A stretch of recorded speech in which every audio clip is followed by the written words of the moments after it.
just feel the thrill. That's the host, he's got the skill. Heroes for Hire's the name. Comic joy's our only aim. Weekly mail call can't be beat. Comic reviews extra sweet. Tune in, folks, and don't be late. Interviews that sure are great. From Kentucky's rolling hills we stream. Matt delivers every fan's dream. Claim your favorites, join the quest. Heroes for Hire are the best. Superheroes, villains too. Every issue something new. Golden Age or modern finds, entertaining minds of all kinds. Comic book sales you can claim. Join the club, win comic fame.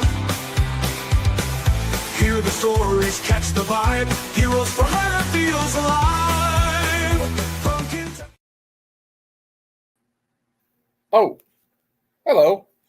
Matt here again, Heroes for Hire Comic Club channel. Welcome back, true believers. We have another episode here of Comic Conversations, and we'll just get right to it. My next guest needs no introduction, but I'm going to give him one anyway. You may have heard of the Easy Reader. Well, this ain't Morgan Freeman. This is the Easy Comic Reader, and this is a good guy. He's from deep in the heart of Texas. He is an educator and an avid comic book collector and reader. And without any further ado, here is Easy Comic Reader. Thank you, sir. How's everybody doing? And can I say it? Can I say it? Yeah. And greetings from sunny South Texas, everybody. I All got to right. do it, man. I got to do it. Hey, feel free to. Well, guys, right, I'm going to do a little housekeeping and tell some people what I got coming up. So tomorrow night at 9 p.m. Eastern, you got my comic book claim sale. I'm going to do this the first of it, so we can just have we can worry about it later. And then on Thursday at 7 p.m. Eastern, we have the Comic Lounge Community Hangout. So, come by, hang out with us. We have fun. And then, so I can find it now. Watch me not be able to find what I need. Oh, here we go. Sunday is at 6 p.m. Eastern Standard Time, the Sunday Super Show Extravaganza.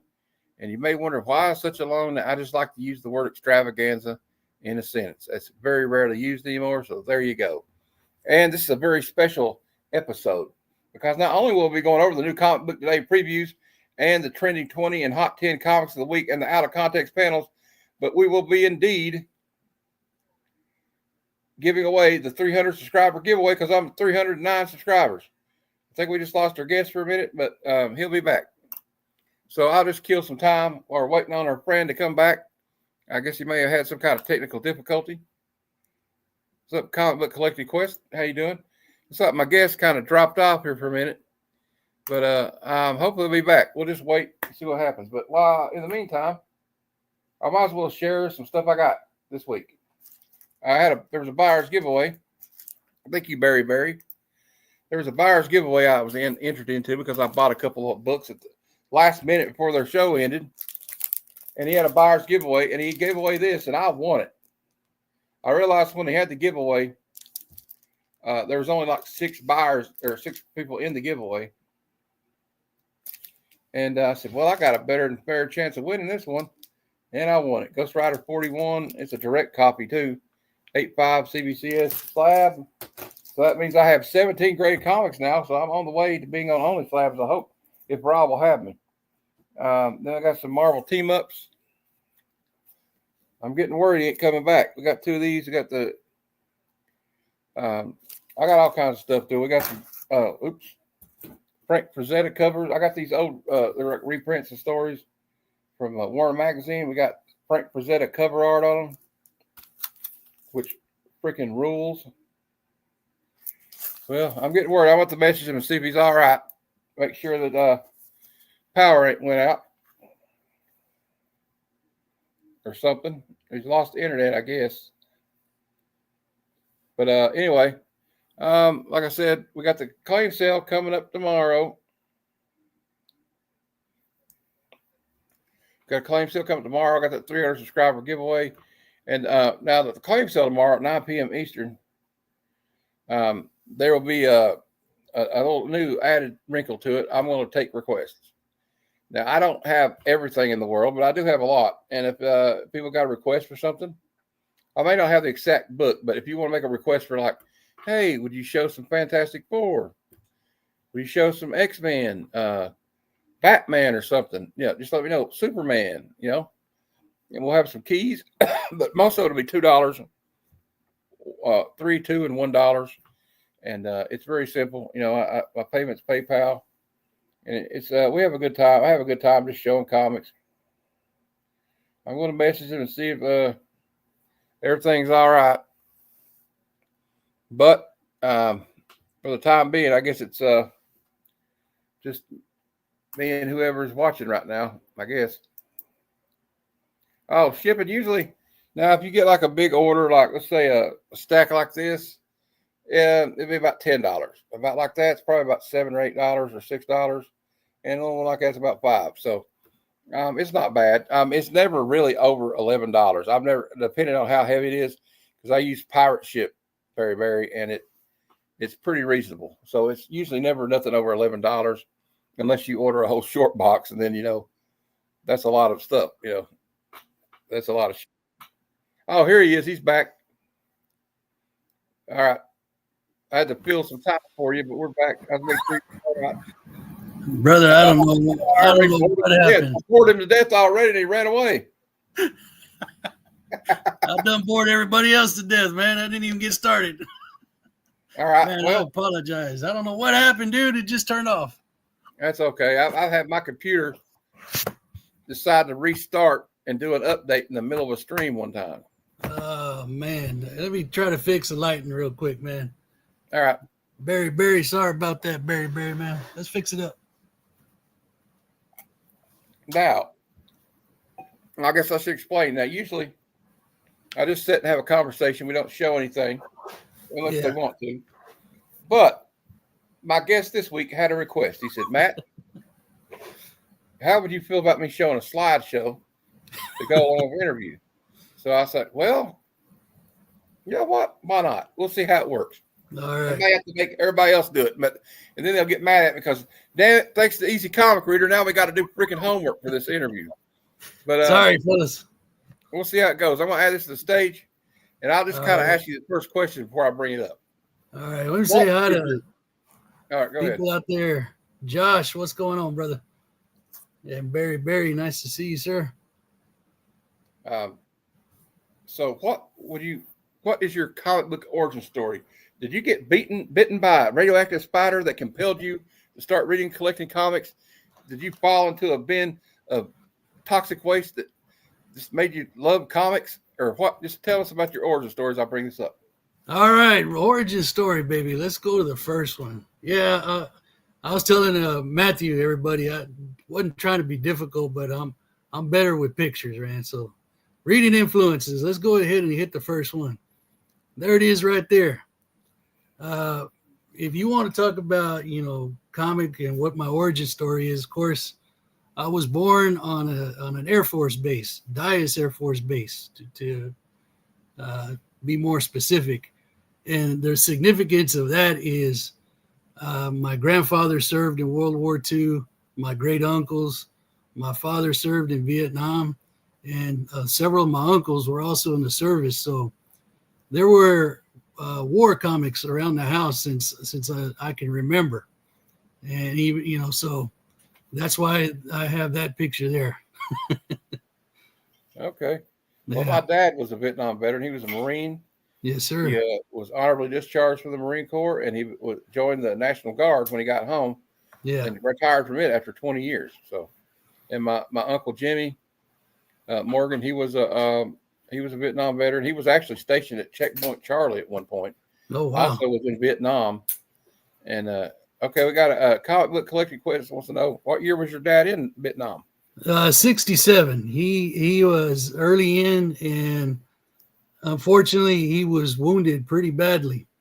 So, he did a short, but yeah. So he was hard for him to talk to me or any of my brothers about it. So I think I've said this on Rob's channel, but in order for me to understand what him and my grandfather went through, it was the war comics that gave me more of a background. Mhm. So that was my, they were around the house, and that's exactly where it started with me, just looking at the pictures and things like that. My dad would tell me some things, but he was like, Yeah. this is something we had to do. So what he talked about it. My Uncle Jimmy was a door gunner, and he also flew spotter planes. Rode in spotter planes and would help spot for like when they drop airstrikes. Right. The little bird dog plane they call it. But yeah, Right. a lot of those men they came back, and nobody really cared if they come back. Yeah. They got treated like crap. By a lot of them did, and Oh yeah. like I've heard stories of guys saying he's like, "Oh, you don't want to go through the airport in that uniform." He's like, "Why not? I'm proud of this uniform." I'm telling you, you don't want to go through it. Like they were, and like a lot of people would say they were veterans that didn't even talk to each other about it. Yeah. Like some guys said they had neighbors that didn't even know they were both in Vietnam until like 20 years later. Oh yeah. So yeah, he says comic book collector Quest. His dad was in Vietnam from 67 to 69. All right. My dad got there, I think, 6 months after the Tet Offensive. Okay. So, I guess that's around 69, probably. Right. I know the Tet Offensive was in 68. Well, we turned into the History Channel here all of a sudden. But There you go. Missy Mars says, "Good evening, everybody." Hey, Missy Mars. Mr. Mars, how you doing, baby? Good to see you. I don't think none of those men had a good time there. They, it's hard to tell. Yeah. You got a lot of confusion going on. There's a lot of, you don't know what. My dad said, I don't think he remembers maybe seeing the enemy like maybe twice. Yeah.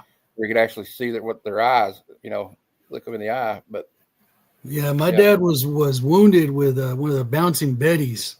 So it shrapnel and literally it tore him to pieces. And that's almost literally. Did it handicap him pretty bad? Well, he lost an eye. They got hit with Agent Orange.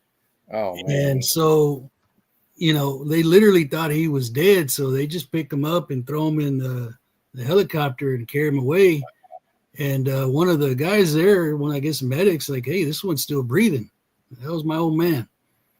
So, I've seen a few letters where he wrote to my grandmother about, what he was, the experience and all that. But like I said, it took years and years and years for him to finally start sharing with me what he actually went through. So, but yeah, so that's where I got into the war comics, because that's I wanted to know, right? And of course, you're not going to get detailed, but hey, a little kid sitting there looking at these comics. Hey, Kenny Bird, what's going on, brother?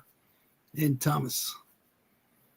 So yeah, that kind of explains that. And I was born on the American Flag Day, June the 14th. So it was all. Well, so you said they had the comics because I think everybody, a little known fact, all the PXs had comic books back then. Yeah. And I don't know if they do today, but like, yeah. And then that's how we get the what they call the Mark Jewelers comics now, with the insert in it that has like the jewelry catalog in it. Hey, Kingdom of Nerds is here. Nerds is here. Nerds. Kingdom of Nerds is here. Kingdom of Nerds. How you doing, baby? I like Bruce is one of my good friends on here. He just sent me a free one of those DC Universe variant covers for Robin. Yeah. It's got the little DC Universe logo on the bottom of it. Kind of hard to find, so I appreciate that. Thank you, Bruce. All right. I about called you a different name. All right. It's like Kingdom of Herds or something. What did I say? I can't remember what it was. I thought you were gonna say Kenny Bird again. Oh yeah, Kenny's in there. All right. Yeah, thank you, buddy. I appreciate it. All right. Well, so I guess I'll ask you while we're doing this, what do you love about comic books? But I think we already know a little bit. But so what's this right here? This is some of your early reading influences? Pretty much, yes, sir. So, growing up in the 70s, you see Spider-Man on TV, you're gonna like, wow, man, because growing up you had like 3 or 4 channels, 4 if you were lucky, and Yeah. of course we had PBS, so Electric Company. You see Spider-Man on there. Oh yeah, absolutely. Hey, heck yeah, and old Easy Reader there. I always thought he was just cool, man. So hey, put those two together, you got Hey, Easy Omni-Bo. Communicator. That's Got my me friend, back. one of my friends from Australia. All right. Hey, How my you friend. doing? He just moved. Did you get? I hope you got moved in all right, Bo. He just moved. He just moved into a new house. I know it moving kind of the pain in the butt. Oh All yeah. right. So we got that one. And you know what? I think some of these are like, or people collect these. They got the Electric Company logo on it. Yes, sir. Yeah. No, it was a Spidey series. So And I guess your name was inspired, right? Your YouTube name was inspired Yeah. by Easy Reader. It was Yeah. played by Morgan Freeman, right?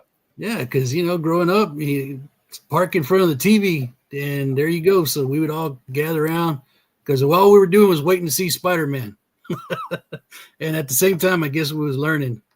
Yeah. Well, they had a good. He just finished my comic room. It took a month to do that. Wow. Nice.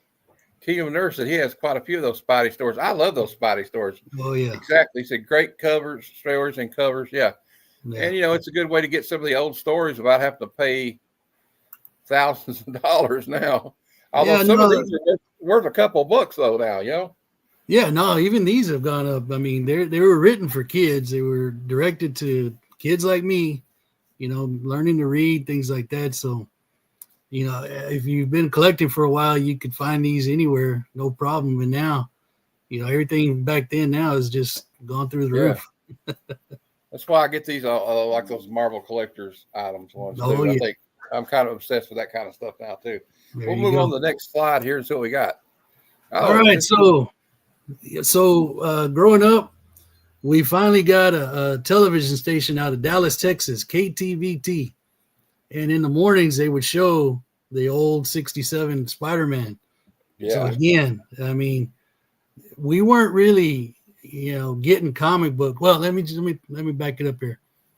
The comic books that we would get as a kid, we didn't go to the local convenience store and pick them off the spinner rack. Hey, times were tough. And what we would go to the flea market, and there was always this old timer selling boxes of comics, but they all were coverless. So that's how we got our books, but we got our cartoon fix, man. So watching those Spider-Man cartoons, just the best, especially, in the morning, you're getting ready for school or during the summer, you'd wake up and watch that, man. So that is a very influential in me wanting to read more. Now, I'm a little bit younger than you, but I remember Spider-Man, the Spider-Man and His Amazing Friends. Oh yeah, but I do remember watching reruns of this one too, though, because they would show. And we watched reruns of the old Aquaman. And a fun fact about the Aquaman animated series in the late '60s. Yeah, Aquaman was voiced by Ted Knight. Oh man, he did a lot of voices. He did a lot for Super Friends too. Yeah. And Casey Kasem did, and all those guys, and like he was the one. When they be on the. And meanwhile, at the Hall of Justice, that was Ted Knight. And we got dropping links in the chat. Thank you for being here, Cheap Comic Collector. Oh man, how you doing, Rob? Man, that's our boy right there. He's a good guy. He's got a claim sale. Claim sale. It was his last. I guess he's gonna have his last claim sale. Is it this Sunday at 12:45? He's going to do a different. He's not going to go away from selling. No. But he's still going to have them. He's got some great stuff. So please check that claim sale out at Saturday at 12:45 p.m. Eastern. Yes, sir. Right, and he'll do that boy though. You know what I mean? Oh yeah. We'll go to the next slide. We got Super Friends. Yep. See, this is one of my favorite shows growing up, man. Yeah. I'm gonna ask you a question about this one though. Do you remember the episode? It's one of my favorite episodes. I had it like my mom used to tape them for me, right, on a VCR, so I could watch. They could, like, if I was being obnoxious or too rowdy, she'd put one of them Super Friends cartoon tapes in, and I would shut up, So we got there was an episode where they traveled back in time to like medieval England, and like Superman had lost his memory, and Batman had to joust him. Joust. You remember that? And he had to put kryptonite on the end of the joust. Yeah. Oh, hey, man, same thing for us, Saturday mornings, boom, we were all parked there and Super Friends. I mean, so many great cartoon books, but you knew that there were comic books out there, and we would get some every once in a while. Like I said, they didn't have any covers on them, but shoot, I mean, we were happy to have them, and you kind of reenact the adventures that we read and that we watched. Yeah. Go outside and play all day. Heck When yeah. we were kids, condition didn't matter. No, yeah. No, heck no. I didn't know about bags and boards. Look, I got coverless. These are my childhood comics. Yeah. This one, look, you can see like the staples are falling off of it. You know, they're still awesome. There's no reason to put them in a bag and board now. No, but those are my favorite books, actually. Kind of like that. I mean, I got 2 big old boxes back here, all coverless comics, man. And I do collect like high grade stuff too, but I'm not particular. Like, oh well, especially if they're not going to overcharge for it. Yeah, I'll take it. Like that I was telling you about earlier. We had that old Iron Man. You know, it's like a $30 book. It's not a $30 book, obviously now. Yeah, but still wanted it. You know, and like, yeah, but Super Friends just had a lot of impact on. You know, we didn't have a lot of superhero movies. You know, back then we had Superman, and then there was a lot of like TV shows, but you know, they were great at the time. But like mainly, I got into comics by this right here. Stuff like this was what I wanted to know about comic books, was because of shows like this and Spider-Man. Well, I think you hit it right on the head. We weren't overly there wasn't a big influx of all the superhero stuff back then. You know, when it came out on TV, or the Hulk was going to show, or you caught wind that something cool was going to happen, I mean, it was like you had to watch it right then and there because you weren't going to see it again. And those shows weren't didn't run for a long time. They were like 2 or 3 seasons, and that was it. 3 or 4 maybe. Well, you could catch like cartoons and syndication, but you know, it's just in the moment, man. I love it. And I think that's one thing I not to go off on a rant, but like when you hear these people like dissing Captain America, Brave New World before it even comes out, and Marvel's lost it, and these movies aren't entertaining. I'm like, look, I hate to be like the old man telling the kids to get off my lawn, but I mean, y'all should have come back to the 80s and seen what we had to do. We had Dolph Lundgren as Punisher, and he about put me to sleep watching him, but we were happy to have it. You know what I mean? Oh, yeah. Like we will. Captain America movie in 1990, where he's got fake ears on the outside of his mask. Like, what was that about? You got it, baby. You got it, man. So whatever we got, and we were happy to get it, right? That's right. Monumental Comics says, get off the damn lawn. Yeah. Monumental, how you doing, man? It's good. Thank you for coming by, guys. Oh, yeah. Next slide we got here. Yo, is this the Universal Monsters? All right. So, God dang it, what did they call these? Well, I thought I remember the name, Gemstone or not Gemstone. Anyway, so what you're looking at is the library at my school. Not these exactly, but we had these in the school, and whenever we'd have that library day, I ran straight for these books, man. They weren't anything really spectacular. I remember these. Okay, now you kind of remember them, right?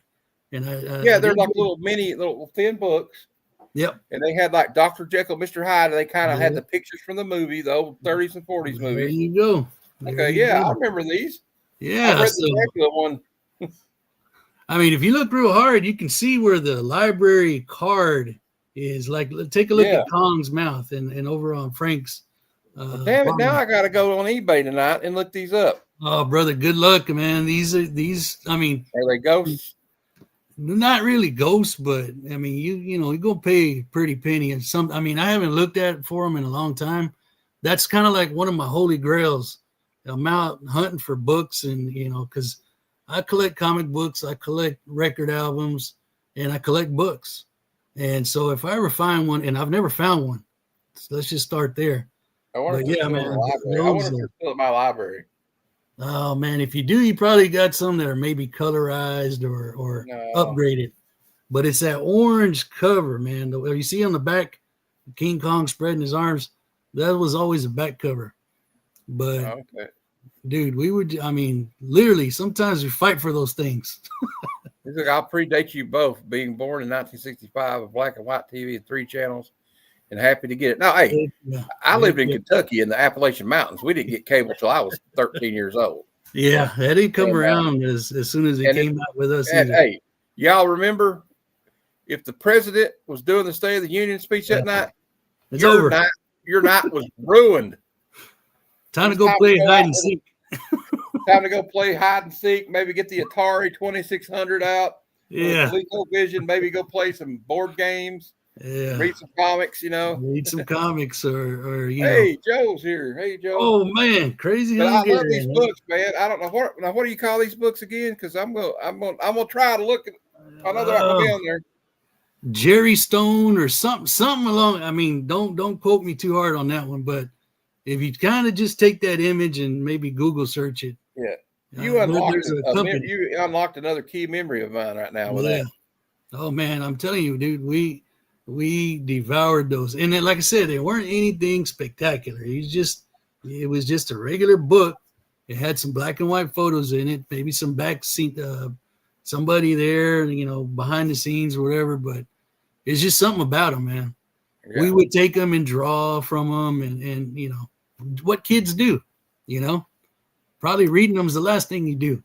We got some Westerns here on the TV. Oh, baby. So so going back to that last one, we talking about reading influences. Again, I had an uncle who would read Westerns. He had horror books, war books, things like that. So this was my, the superheroes didn't come till later. So I'm kind of always like lost with the superhero lore, but it's this kind of stuff right here that is what I cut my teeth on, if you will. Sandman Mystery Comics. How you doing, Jim? But my dad, I used to watch Gunsmoke. Yeah. And have Gun travel with him. Oh yeah. Now I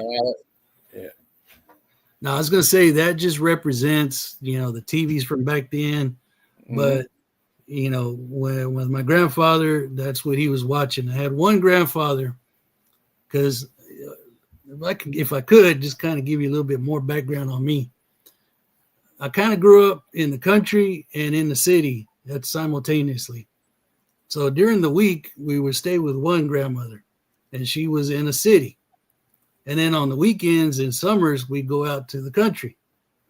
So I had both grandfathers love Westerns, but one, if he wasn't watching Westerns in the city, grandpa, he was watching baseball somewhere, right? Wherever he could. And then the other one brought me up on wrestling.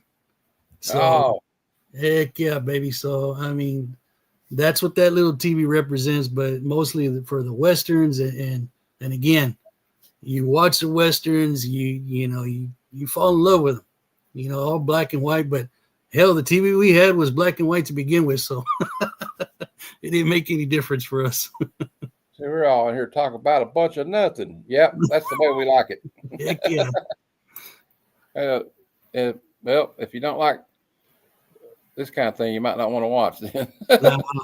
All right. But, why do you keep getting question? I don't know why you keep doing question marks, but it kind of makes me wonder. I don't know. I'm just kidding. All right. Well, we got my grandpa loved wrestling, dude. Like, oh yeah, we had this thing called like Smoky Mountain Wrestling. Oh yeah, Memphis Wrestling. Yeah, and he took it dead seriously. You had guys like, well,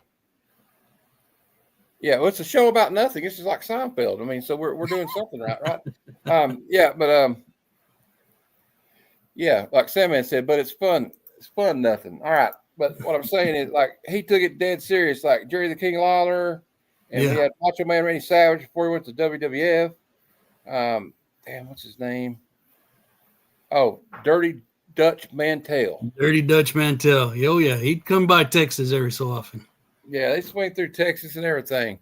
Yeah. Yeah, you might have just some clumsy thumbs there, Sandman. But, the TV was I don't know. I don't seem like it's as fundamental a part, but back then you had to have the TV guide and everything. You didn't have. Yeah. I don't know. Anyway, you just sit there. Yeah. We were talking about this one earlier. What? Oh, okay. So this one represents as we got older, right? As my uncles got older, I'll just say that they would have these, but that was our forbidden fruit. We knew they were in the room, but they kept those under lock and key, right?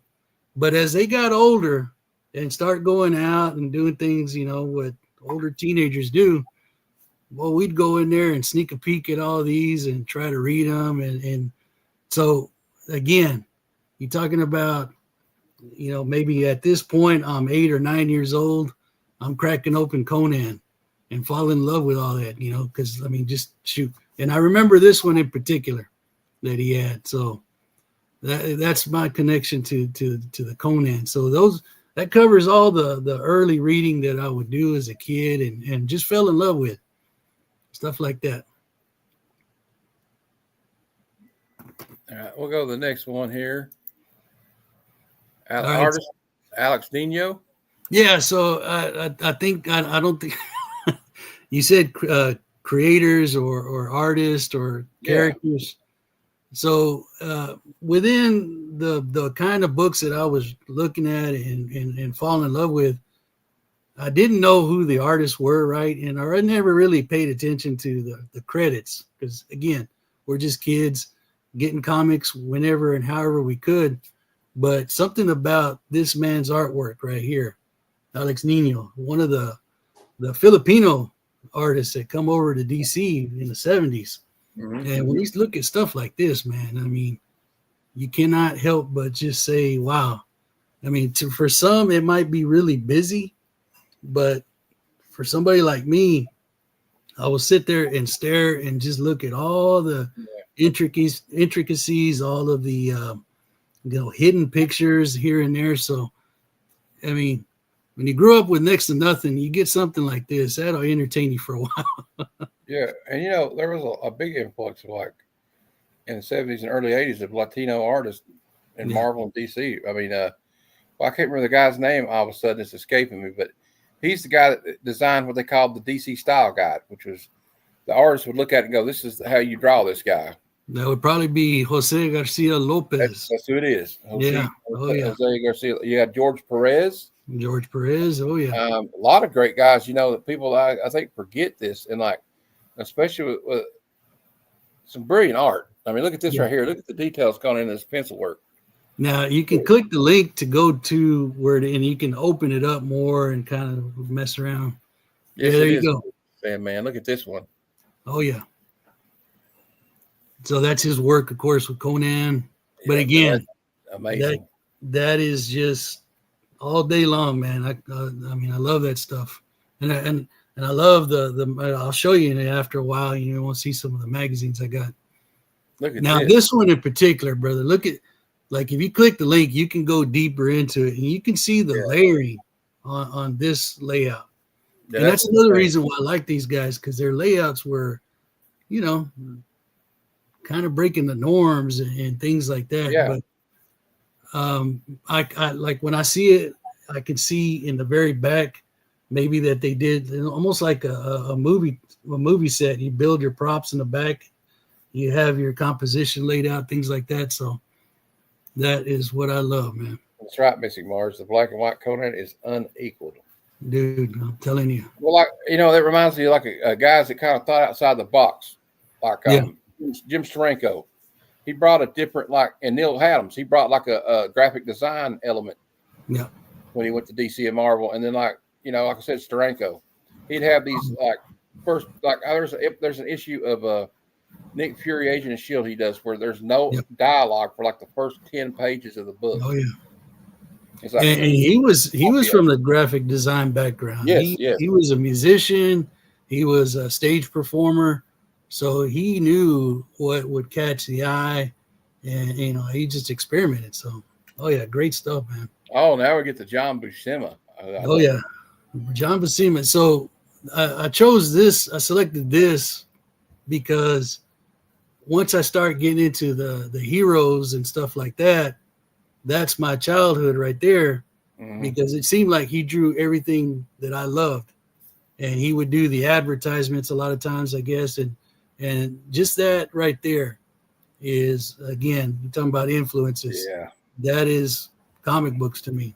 Well, he was one of those guys that drew everything you loved and drew it well. Oh yeah, like John Romita Sr. I mean, I got this John. I don't know where it's at, but like I got these, those Marvel Saga books that came out in like the 80s. Yes. Oh And yeah. I got issue 22. And it's got Mary Jane on it. And Yeah. in my opinion, nobody drew Mary Jane Watson better than John Romita Sr. Yep. Period. Yeah, dude, I agree. And then you have the Ditko guy, the Ditko camp, but again, you always kind of gravitate to what you first experienced, in my opinion, right? Now, I did see Ditko in all the Marvel Tales, and I do love Steve Ditko. Don't get me wrong, Yeah, I do too.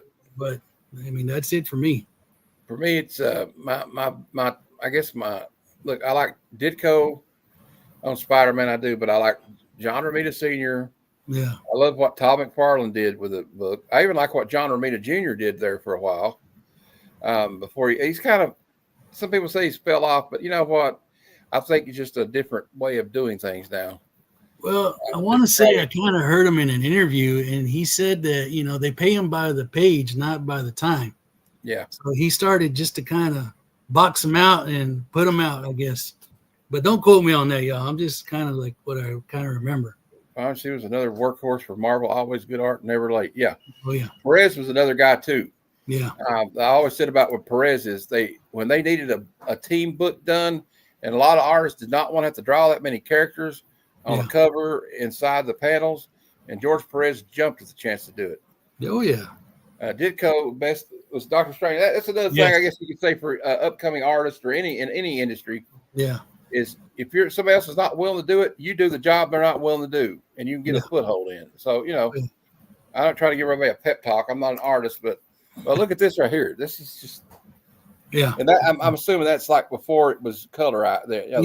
That's his page. That's from Heritage Auction. So I just wanted to kind of show you again early influences Conan, and of course I've always associated Conan with John Buscema. Mm-hmm. I know he started off with Barry Windsor Smith, but that is my Conan right there. Yeah, and then Frank Frazetta, I guess Frank Frazetta did the novels, right? He did the covers of the novels. Oh yeah. That's the Death Dealer and all that. Robert E. Howard, yeah. Oh yeah. For Frazetta, I watched a documentary about him like 2 months ago. Amazing. The guy had a stroke and learned how to draw with his left hand. Yeah. All right, and we got some more Sal Buscema. We got Thor here. Yeah. Who's on the throne back there? Is that Dr. Doom? Let me see. I can't see that far because the screen's small. No, that's Odin. Oh, okay, so it's Almighty Thor. Okay, that's supposed to be I about said Narnia. And Thor is Asgard. Yeah. So talking about Buscema, Thor, all that, just overwhelmed with it when I was a kid. We got, and then of course Thor, you see your Kirby. Yeah, Alfredo Alcala. Oh, look at that. So that is actually a box art for a toy that came out. And again, Alfredo Alcala, one of the Filipino artists that come over and just changed the way that I looked at art and layouts and things like that. So, but yeah, this is a Swamp Thing toy. So I didn't have it as a kid, but this came out in the 80s. I remember there was a cartoon because we were doing a stream last night. Random Reads, Kevin. Oh yeah. He was doing a hangout stream after his trivia show, and one of the guys that watches the show, he joined us. After when he followed the link and joined us, and he had this toy. Oh really? There you go. There was an animated series in the 80s, which is hard to imagine. Yeah, that they could turn what's pretty an adult and scary series when I was a kid, Swamp Thing, into a children's cartoon. Yep. But they did it, and he had all these they'd have these little vehicles. And they drive around the swamp and battle each other. And you had a bad guy that had a spider for a head. Yep. And it was weird. But I was a fan of the Adrian Barbeau movie when I was a kid. So. I mean, I selected that one because number one, Swamp Thing is one of my favorite characters. Yeah. But also just to show you, or like for example, the He-Man box art when the He-Man toys would come out. Man, again, we couldn't really afford them, but just going down the toy aisle and checking out all that art just blew our minds, man. Blew our minds. And I remember the G.I. Joe art they had on the backs with had like the explosion background behind Yep. them, and then they did the cards, the file cards, and John, Larry Hama did all that stuff. He wrote all that stuff for them. He did. And Yeah. but the Master Universe, yeah, those were like they almost look like Frazetta paintings or something. Dude. Yeah, I mean, I'm telling you, when you grew up And, with Conan, you saw that and you're like, what the heck is this? Yeah, that's why I liked it. Hey, there's Cyclotronic Squirt Gun. How you doing, buddy? Oh, and Aaron, how you doing, buddy? But this is cool. This also shows you that a lot of these artists, they would get extra work by Yes. doing illustrations for like toy boxes and stuff. And like Mike Zeck, when he quit in the mid 90s, and he exclusively did licensing stuff. Okay. And he probably made more money doing that than he did drawing comics for Marvel. Well, yeah, I mean, and that's something that I want to explore one day. In addition to the comics that we love and cherish, right? I want to know what else did they do, all sorts of odd jobs, things like that, just to kind of get a check real quick. Yeah. So that's always fascinating me. And Yeah, I've what kind else of did they went do? down a rabbit hole trying to find, I haven't got any yet, but I would like to find some old movie posters at Frazetta. Like he did the movie poster for like The Gauntlet and Around the World, not Around the World, but It's a Mad, Mad, Mad World, and Well, as a kid, I would take the newspaper and cut all the movie posters out, all the cartoons out, and keep a scrapbook. Yeah. I did that. Oh yeah. I would cut out all the little, like they'd have like a Columbia House Records or something thing, and have all these pictures of albums, and I would cut the album covers out. Yeah. And glue them to my notebook. Oh, dude, man. I mean, like I said, growing up, you had what you had, and you made the most of it. They were done with the paper. Awesome. Let me take that thing and cut stuff out. I would cut out the baseball clip-ins, things like that.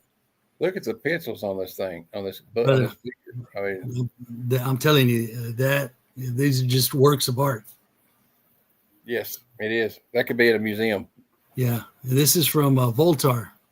Oh, Voltaire, It's a backup story in the Rook magazines. Oh yeah, I remember Rook. I had a couple of those magazines. Well, if Brother Josh is still watching, he sent me one, and I had it on my video this last time. So, oh, cool. Yeah, good stuff, man. And we got Diablo. Yeah, I got to throw in the little westerns in there just to show that, So that's why I selected those pictures, man. And getting and shipping done. He went to stores. There's tons to sell for Friday. All right. All right. I like that. And let's go to movies. So, I usually just ask you like, what are some of your favorite movies? But you've done all the legwork for me. So let's get into it. We got The Outsiders. Yes. All right. Yeah. All right. So my movie choices. This is the hardest one for me to do because I know you ask everybody about movies, and I'm kind of notorious for people that kind of know me. I don't watch very many movies, man. I don't know why it is. And as I get older, I'm all gung ho to watch a movie, and then boom, I'll fall asleep. So, so these are going to be movies that I remember from earlier. But absolutely. Look at the cast of this movie. We got Patrick Swayze, Emilio Estevez, Tom Cruise, C. Thomas Howell, Diane Lane, Ralph Macchio, and Matt Dillon. I'm sure I left up a couple people off, but like, if they tried to make that movie like nowadays, they'd have to spend like $500 million on the budget, dude, for the actors. Just right there, okay. You take that movie, and then you get Red Dawn, another awesome movie. You remember that one? Yeah, I love Red Dawn. Wolverines. Yeah. And Rumblefish, I had to make room for 5, so I decided on The Outsiders.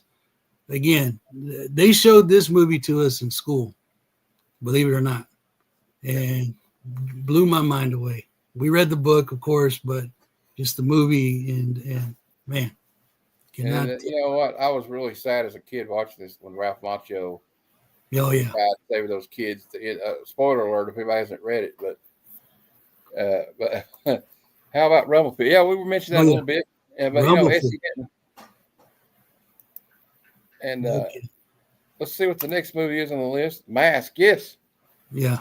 It's the first time I ever heard a Grateful Dead song was in this movie. Oh, man, it's on the tip of my tongue. Ripple. There you go. There you go. Eric Stoltz shares in this movie. It's a really it's a touching movie. It's kind of a Cher was great in it. Eric Stoltz was great in it. Yeah. It was just it was just a heartwarming story. This woman that took care of her son regardless of what was wrong with him or wasn't ashamed of him. And so I love that movie. No, man, beautiful movie. Of course, it's a tearjerker at the end. Yeah. But I mean, I fell in love with this movie because of the story. I fell in love with the character, Rocky. I mean, because it kind of represented those of us that are on the outside, Yeah. didn't quite, I mean, a lot of us probably attest to that.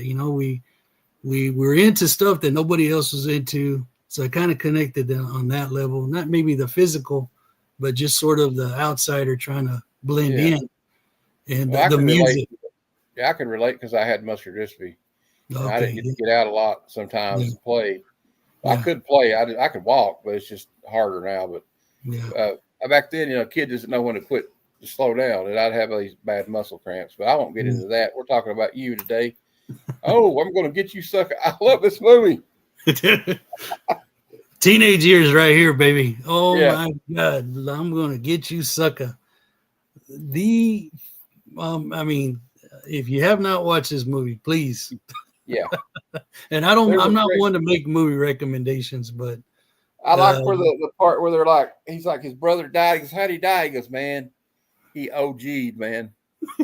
He's just seen how many gold chains he had on. We could barely, the casket about busted out with him in it. And then you got, what's his name? The guy with the pimp. I can't remember the actor's name, but he's hilarious.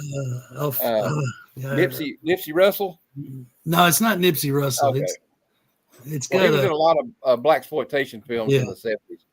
And he's got like these aquariums in his platforms, right? Yeah. And the one guy at the end of, remember they got Jim Brown with him, and he goes, "So I can't go on no more." Or, no, it's not Jim Brown. It's what's his name? Ray. I can't remember his name. Jack Spade. James from Good Times. He goes, "I can't go on no more, son. My bunions is killing." No, my favorite scene, of course, is the high, the platform shoe with the fish. And just the transition at the beginning when he first appears, where he recollects his olden days, he's all decked out, people are checking him out. But then he comes back later on and reality sets in. He's a man at a time. And so people are laughing at him and his damn heels breaking. Yeah. It was like, well, his self-image was shattering right before him. Exactly, man. So, And Kenny and Ivory Wayne's Wayans, one of the first movies I remember him being in. Yeah. Oh yeah, same here, man. Same here. Oh, dude, cannot go wrong with this one either. Yeah, everybody needs theme music, man. You're right about that, Joe. Yeah, there you go. But yeah, this one here, several scenes in it that are just like where he's it's Enrique Palazzo. He stopped the assassin. And then, like the part, the part at the end of it when the bad guy dies, played by Ricardo Montalban. Yeah, he gets ran over by the steamroller and marched on by the marched over by the marching band. And George Kennedy looks down. He's sitting next to Leslie Nielsen. He goes, "Oh man, my dad died. Went the same way."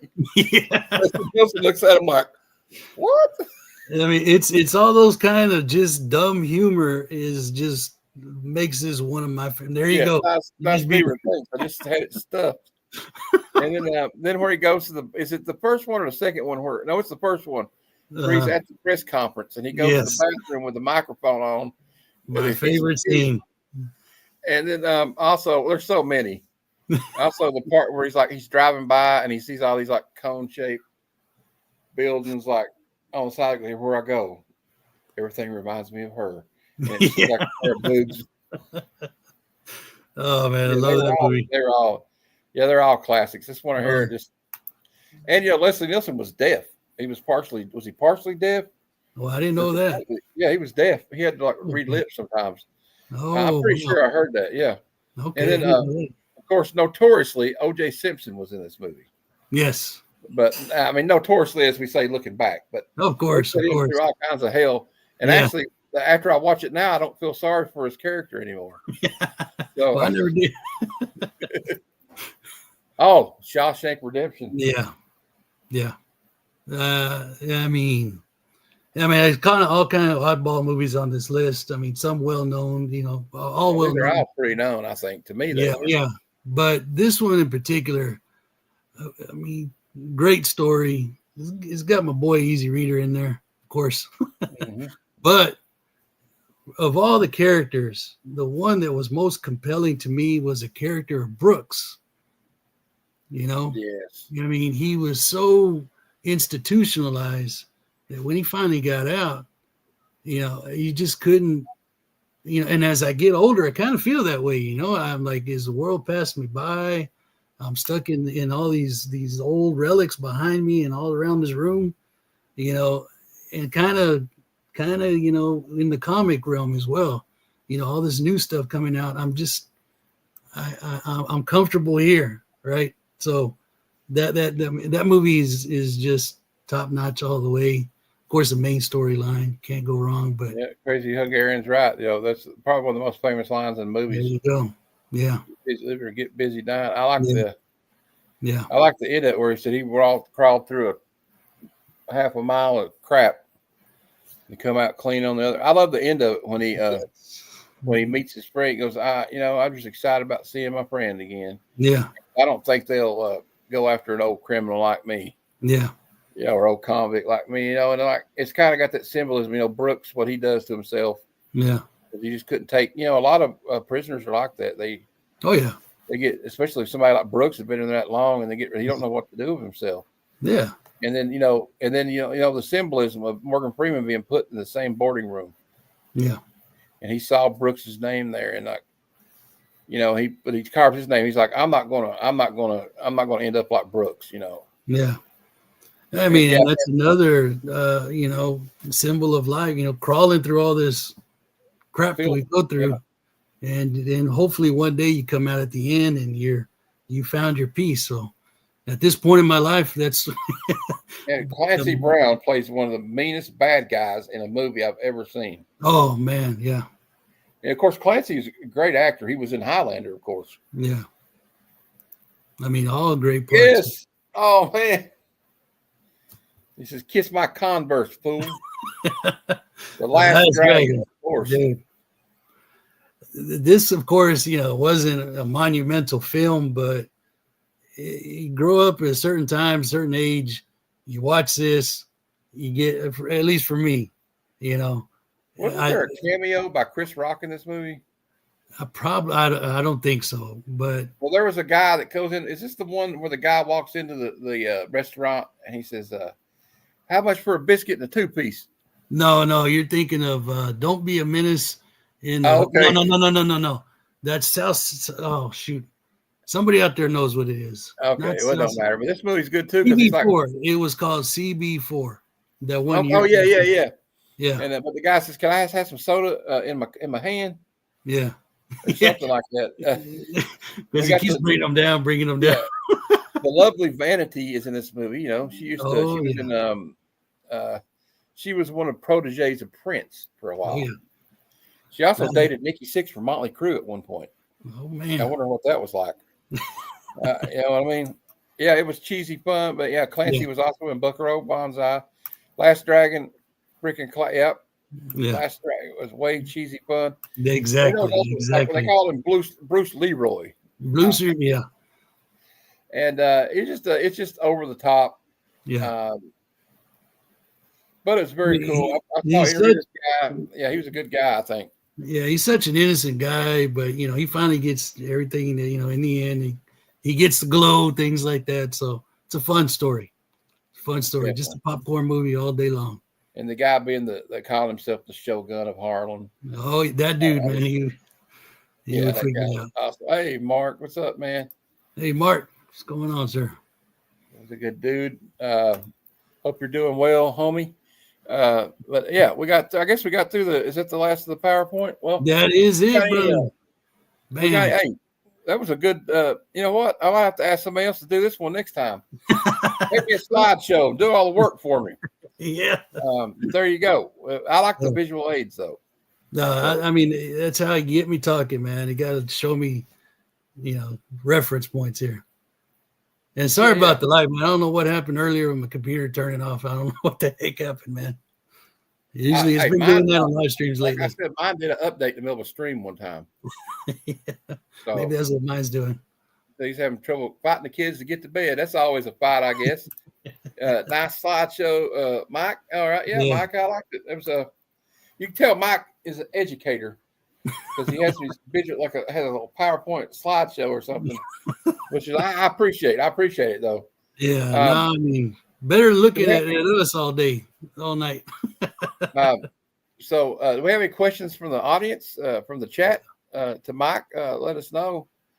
I'm sure he'd be happy to answer it as long as it's not nothing dirty or something. I'm just glad that people are watching. I was so afraid that I'm like, man, nobody knows about him. Yeah, they're just gonna. I hear them all the time. So, yes, I bet Mike could work a mean overhead projector. Those days are gone, my friend. Yeah, those days are gone now. Yeah, it's all. What do they use now? Just like a thumb drive and like a computer. Yeah, computer. Oh yeah. What's okay? What age when you bought your first comic? I assume he means. You mean with his own money or like just? I guess that's what he means. Man, shoot! I should have brought it up. I remember it very well because getting our own money was a big deal. Yeah. So absolutely. we were in Merkel, Texas, a little small town, Texas, out in West Texas. That's where I'm originally from, West Texas. And so we were out in this small town because my dad was we were at a softball tournament, right? Baseball actually, not a softball. Baseball is big in that side of the family. So, and after all the baseball games, what do grown men do? They sit around and drink beer all night. So somebody gave me $1. I went to the convenience store and I bought my first comic with my own money. And I believe it was Fantastic Four 182 or somewhere around there.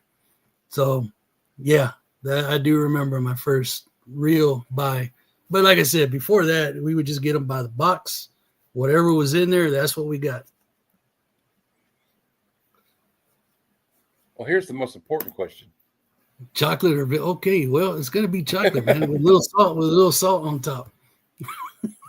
Hey, that's actually good. You know what? I like to get the ones with the caramel in it and then salt. Oh yeah. With salted caramel. That's really good. Hard hitting. I got a question. Mike, do you have a favorite long series run of comics? I really enjoy your stories of growing up and falling in love with those old cheap comics. Oh yeah. Well, I mean, now of course I've branched out over the years. With me with comic buying. So when we were kids, we'd get them, right? But nothing regular off the spinner rack or go to the convenience store. But we didn't have spinner racks. I remember the comics all being on the big wooden shelves, right? It's not the grocery store, things like that. The big wooden shelf. I remember those. Yeah. But, as I started earning my own money, I would buy the regulars, man. I would buy the Spider-Man, the Batman, all your top tier heroes, right? But now I've fallen more in love with like anthology stories, right? Anything it's anthology. So I love these. And again, go back to my childhood, all these kinds of books here. But right now, my big collection is trying to put together all Conan. That's probably the main one. And of course, that takes time. That takes money. After a while, you can't find them in $1 bins anymore or $2 bins. Yeah. So, are you just getting Conan the Barbarian, or are you trying to get all the sort of Conan as well? Well, I've dang near completed all the Cull, which of course in timeline predates Conan. I've got I think I need 1 or 2 issues of King Conan, but Marvel Conan, Marvel Conan is what I'm working on. I'm probably about 80% complete at this time. Oh, awesome. Yeah. Well, if I ever have any, if I ever run across any, I'll put them aside for you. No, I I got, appreciate I it. got, I got these Savage swords, but Yeah. I've been really getting into that black and white art. Oh, dude, I'm You telling know, you. And I and like I got, I like stuff oh like yeah, this, the stuff that, again, they're anthologies. let me make you big. No, no, just stuff like Time Show it Lord. there again. Yeah, anything like this, anything that features, from pre-code days, things like this. Anything modern, something like, well, to me, this is modern, right? Eclipse, And the eclipse. Yeah, yeah, I guess it's copper, yeah, copyright. technically copper. Now But yeah, this character right here, I've picked up a few issues, and this is written by Alan Moore, and this is good stuff, man. This right here, the writing is beautiful. And I'm putting together, what's going on with the story, but I love this stuff, man, and that's what I and I love got about comics. You fall in there's love with new. we got Missy Marcy, Savage Sword of Conan, and Rob Cheap Comic Clicker has a bunch of mint. Yeah, well, let me show you something, fellas. What did I show? Let me show them, Mike. Oh yeah, I got some of them too.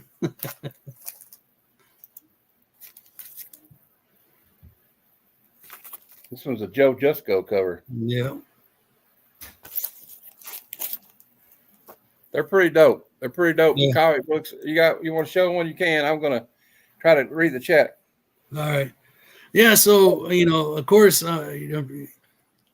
trying to go back to the days where you didn't have any money. Now I've got a little bit expendable income. I tend to go more back that way, right? But magazines, when I did have money, of course I would get my comics, but I was always picking up magazines in the I love comic Crack book. magazine. Dude, if everybody was doing Mad magazine, this was my jam right here. You get a lot Yeah, of John Severin art, things like that. yeah. I like Crack better Yeah. when I was growing up. Oh, Eerie, yes. Yeah, my uncles would have these around, so of course There's a lot of great Frank Frazetta artwork in those books. Richard Corbin. yeah, and that's what I love about it, the variety of things, the And it was an everything. anthology series thing. There's always Yeah. something there in it. Oh Yeah, yeah. I got some of those that are like, well, they're not. Well, I showed them to you earlier. It's like at Bampress Carmilla. Those are like Yes. reprints of Yeah. the old, but it's still got the Frank Frazetta art on the cover. Yeah. Yeah. Witch's Tales. Yeah, that's amazing. So this is where a lot of my collecting is geared towards now. A lot of these older magazines, things like Yeah. that. Do you read have you got any of the heavy metal magazines? I've got one, and it was the best of heavy metal.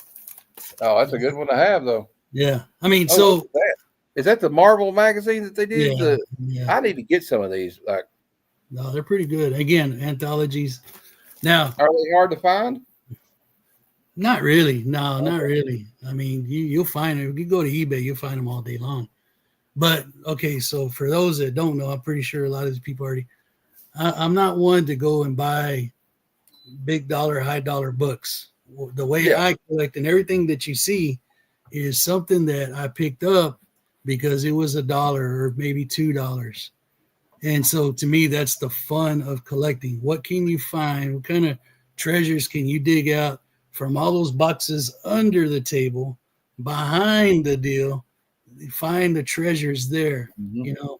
So that's my approach to collecting. So whatever I have, it's not going to be paid, big amounts of money for it. But everybody has their own way of buying. That's why they say, love what you buy and buy what you love, right? Collect what you That's love. right. Don't And listen to anybody else. Yeah. Yeah. So that's what I do. And so, you're not going to find, I mean, if I come across something and it happens to be worth money, even better. If I come across something and it's in nice shape, pristine, that's great too. But I got love for all these old beat Yeah. up books that kind of nobody wants.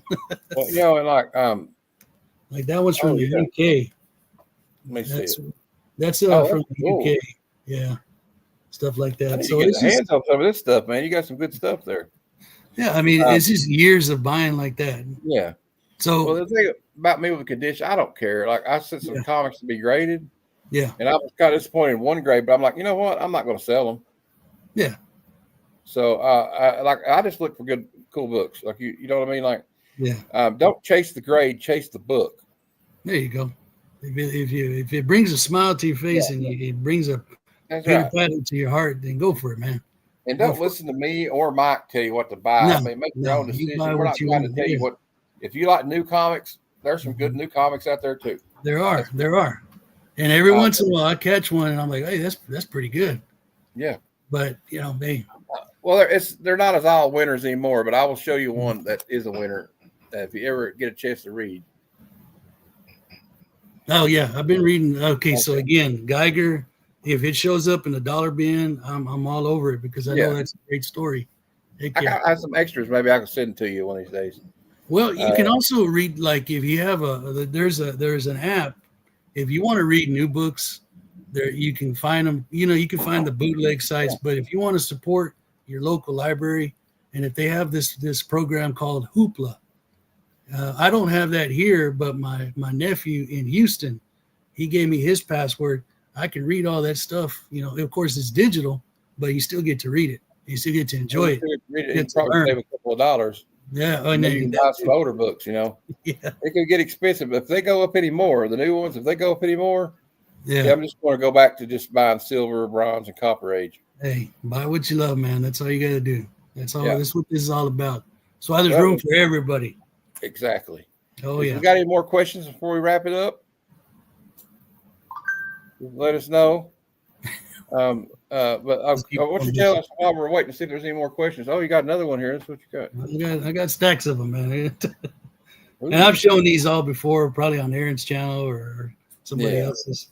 But it's always fun to go back and look at them. Oh, I love those haunted horror books. Yeah. And again, the horror magazines are. Everything's getting harder and harder to find. Yeah, we know, like the people that bought the, we got people got priced out. A lot of people got priced out, like the pre-code horror books, right? Yeah. So then people go to the. We try to start collecting the Bronze Age. What happens to those? The Bronze Age horror books start going up in price too. So it's. Yep. I think it's because people couldn't get those, so they decided to go to the Bronze Age stuff. So I guess one of my buying philosophies is, if everybody's over here, I'm going to go over there. Yeah. You know what I mean? Because eventually they're going to want to come back where I'm at now, and I'll go back to where they were and just scoop up what I like. That's kind of if you've been doing this for a while, you start to see the trends, you see this and that.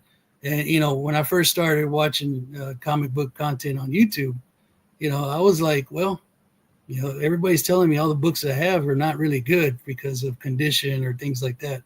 Then I started finding other folks that hey, man, I like that stuff too, and why not? Getting, watching their channels, I'd commented for years and then finally, started the channel. not to be whatever, but just to share, like we're doing right here, brother. And that's another thing, if you ever hear me say, Brother Matthew, Brother Rob, Brother Aaron, Brother Higgy, the reason why I say that, I'm not trying to say, hey, bro, I got this thing, right? And maybe you agree or maybe it makes sense. Even though we didn't grow up together, right? We didn't all grow up together. We had separate lives, but in a way we did, because we were kind of outcasts for loving stuff like this. You know what I mean? And to me, this is a brotherhood of what we have here. This is a brotherhood. So if I address you as, Brother Joe, that's why. And it's sort of like, we're this brotherhood, the community, church, whatever you want to call it. And that's why I do that. And brotherhood of peace. I see Aaron put that on there. Yeah. So when Higgy and I were talking about creating characters, things like that. Yeah, it kind of goes with that, man. So yeah, that's why I got on YouTube. I wanted to share and just take part in all this, because everybody that does this, does it for their reasons, right? They want to express and share the love And that's what I do for me. And the YouTube gives us the outlet to do that. Exactly, man. We all got our own little studio here, so we can Exactly. Put out That's one good thing about the modern technology, I guess, would be this is it does bring people closer together. But I mean, it does cause some problems. I'm not going to say it don't, but Yeah. it just depends on what kind of mindset you got. Some people it makes it go crazy, I think, or something. I don't know. Yeah. But hey, I really appreciate you coming on tonight. I appreciate you inviting me, man. Thank you. Truly appreciate it. You're one of the good ones on this. I don't know what you call it, on this platform, I guess is what I should say. And I'm just glad you had it here. And thank you guys for watching as long as you did. I appreciate it. And just a quick reminder, I guess, before we go, and then I'll let Mike tell you what he's got going on, but because I'll let him have the last word since he's my guest. But next week at this same time, I don't have the thumbnail yet, but my guest will be Swagda, and hopefully bring something for us to snack. Yeah, that's gonna be a fun one. I haven't heard from him. I need to send him a message to make sure he can do it still. Yeah, but I'm sure he can. If not, we'll find I'll find somebody. But I think he'll do it. He said he knew. He's a guy of his word, man of his word. Oh yeah. We got then tomorrow night at 9 p.m. Eastern. We got another comic book claim sale, so please come by for that, and please stop by the Comic Lounge Thursdays at 7 p.m. Eastern to whenever. Last week it was 5 hours we were on for, man. Holy. Yeah, and then don't forget the Sunday Super Show Extravaganza. We'll be doing the 300 subscriber giveaway this weekend. Congratulations, brother. Thank you, man. I could have done it about all you guys and help me and welcome me into this to this community and everything. And don't forget also that I guess I didn't fix the thumbnail for it yet on here, but we do have a new show on this channel. Oh wow! Mondays at noon Eastern, we do a live movie review of B movies. If you haven't seen it, go back and check out the review we did for Hard Ticket to Hawaii. It's on my channel. And anyway, so this week we're going to do this horror movie from the 80s called Basket Case. Nice. So we're going to have to watch that on our own, or maybe we can watch it backstage together. I don't know what we'll do, but we always watch it either independently or together. And we do a little review, and we show the trailer. We show some still shots from the movie because we don't want to get in too much trouble. Yeah. And so please check that out. And we got Tats Comics is here. Hey, how's it going, Tat? Thanks for stopping by, man. And check out that show for me. But I guess we're going to leave it there. We've come to the end of another episode of Comic Conversations, ladies and gentlemen. I guess we shouldn't, in case there's a lady. Although my last analytics thing said there's like 4% women watch my channel. So they also said 5% of people are Russian. Like 5% of my audience is Russian, apparently. I don't know how I feel about that, but we'll see. From the Bot family. Yeah, it was Basket Case. Yeah, it was a very crazy movie. You can't watch it anymore. I don't know. I'm going to have to psych myself up to watch it again. But like I said, it's like we've come to a close. It's been another great episode. I'd like to thank my guest. Oh, Mike, what do you got coming on your channel? I'm sorry, I forgot. No problem, brother. I've been experimenting with a podcast, okay? And it's the first one is it's AI. I'm just going to say it. I found this cool little tool that will convert anything into a quote unquote a podcast. So, cool. But then I was talking with brother Rob over there, and he says, well, maybe, you introduce it a little bit. So that's what I started doing from then on out. So I'll just grab stuff from off the top of my shelf and tell you a little bit about it. And then there's a podcast that goes with it. So I've been experimenting doing that. So I think I got like 4 or 5 episodes of that. And of course, the Easy Comic Reader variety show, where I get the most copyrights of anybody that I know, but I don't care. I'm going to ride the lightning until they shut me down. Then I'll just start up something else again. But all right, well, just let us know if something happens. Yeah. I enjoyed last week's episode. You were showing clips from Steve McQueen movies, The Bullet. Clint Eastwood, and I've been pushing it every time. So I was like, well, What happened now, And you played Hang On Sloopy. dude? I mean, of course, I got to mix my comics in there, but the variety show is just me sharing what I love to that next level, you know. So that's what it's all about, and that's what It's like a for. love letter to pop culture that you There love. you go. There you go. And And what I that's can what get it's all away about at the end of the day. You know what I mean? with. Yeah. But it looks like we've come to the end of another show. All right. Like I said, I'd like to thank my guest, Easy Comic Reader, Mike. Thank you very much. You're welcome, But brother. before everybody showed up, I was reading this comic, so I think I'll get back to that. But until next time, true believers, Excelsior.